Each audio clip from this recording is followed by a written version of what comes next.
Some things in the news today. We have Asian voters that are overwhelmingly approving of Obama, and that surprised some people. We have more corruption in China, which is troubling. We have just an assortment of things in the news. The conflict, the tension between Israel and Iran is still high, and the threat of nuclear. And there apparently, well, at least according to the Telegraph in the UK, there's been a SuperEarth with life-supporting climate discovered. Life-supporting, not sure exactly what that means, but I guess we'll find out.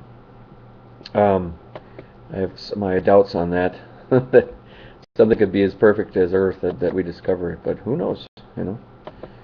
So there is a recognition of Iran's nuclear rights by the United States to build trust in bilateral ties, according to one spokesperson from Tehran. So they're saying that the United States should recognize nuclear rights.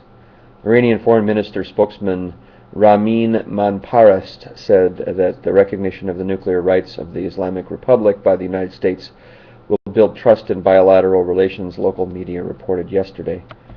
Respect for rights of the Iranian nation will help reduce Tehran's distrust towards Washington, according to that spokesperson. He underscored the necessity for fundamental and practical changes in Washington's wrong approaches toward Iran, and said Tehran will judge the United States by its actions, not its words. Remarks by the Iranian spokesman were made in reaction to the recent U.S. presidential elections. The outcome of the election showed Americans want a president that avoids extremist and unilateral policies. So sure, they're capitalizing on this, thinking that Obama will be weak. He'll all of a sudden be weak.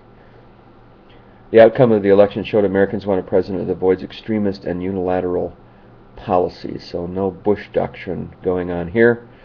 On the possibility of restoration of relations between the two countries, Iranian Judiciary Chief Ayatollah Sadek Molay-Lajani also said the Americans should win Iranians' trust in order to restore the relations.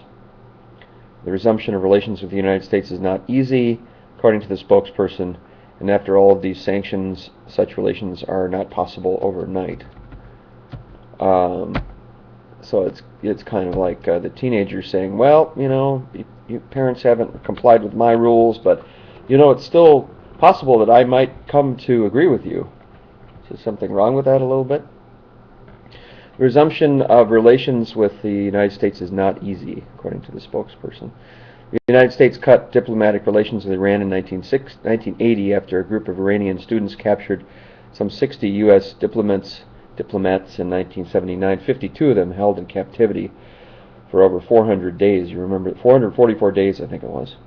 Attempts are recently underway by some Iranian expatriates and politicians to restore relations with Washington in order to alleviate the pressures on the country's economy, which has been hit significantly by the Western sanctions over the country's controversial nuclear program. I guess, again, somebody who makes threats that they're going to obliterate Israel, Ojima, how do you ever pronounce his name? Ahmadinejad. He's still saying he wants to obliterate Israel. And rightly so, Israel is scared of that. Should we go ahead and trust them to have a nuclear program? You know, it's not logical to trust them. You can't. The world community has to strongly make a stand against Iran if it means bigger sanctions or perhaps CIA involvement to disturb their government too. So it's a very, very sensitive issue. Very, very sensitive. Meanwhile, China apparently has tons of corruption in within their ranks.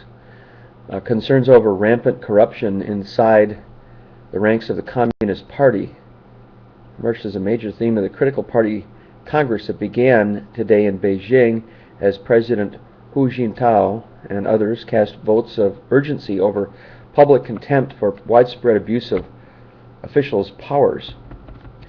Mr. Hu, in his major speech as leader of the party, acknowledged rising public anger over abuses of power by China's ruling elite an issue brought to the forefront in the public fall of former party star Bo Xilai this year.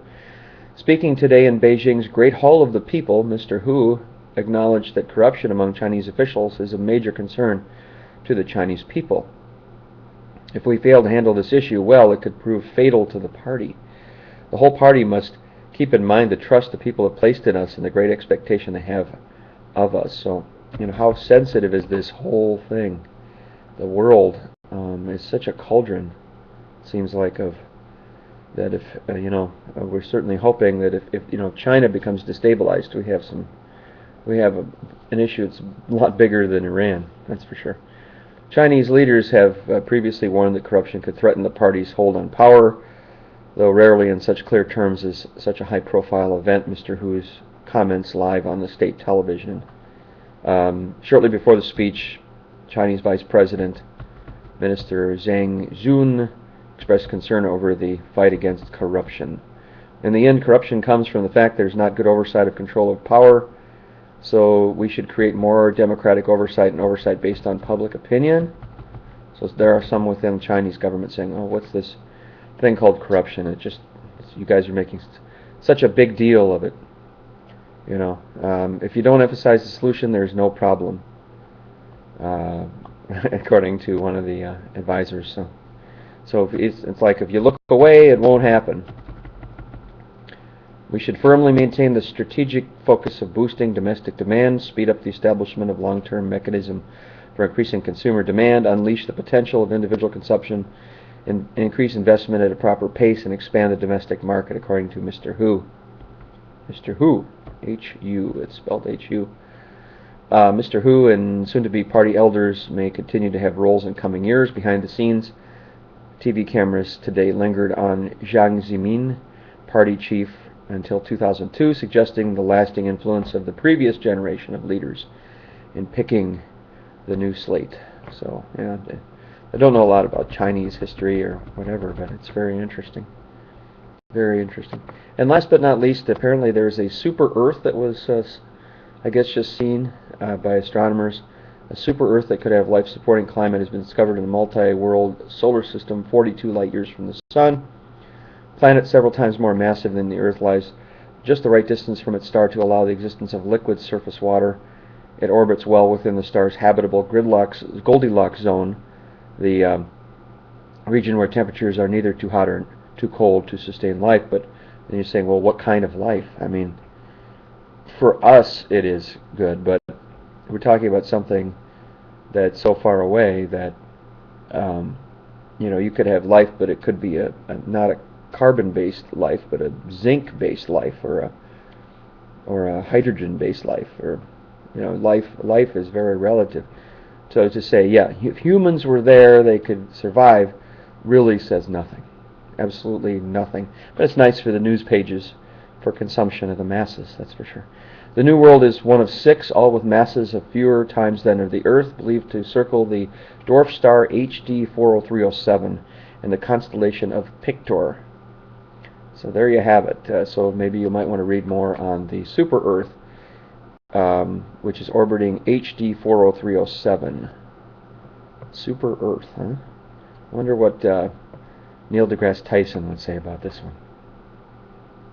The discovery, published in the journal Astronomy and Astrophysics, apparently, like many other extrasolar planets, HD 40307G was found by observing wobbles in the motion of its star, the parent star, caused by the tug of its gravity. Wobbles, that's an interesting term. The wobbles stretch or compress the wavelength of light from the star as seen from the Earth, making it redder as it moves away and bluer as it moves closer. Analyzing these patterns can provide information about the planet's mass. Very interesting. So there you go. Well, this, it does produce hope, but we'll see. We'll have to see what the scientists figure out.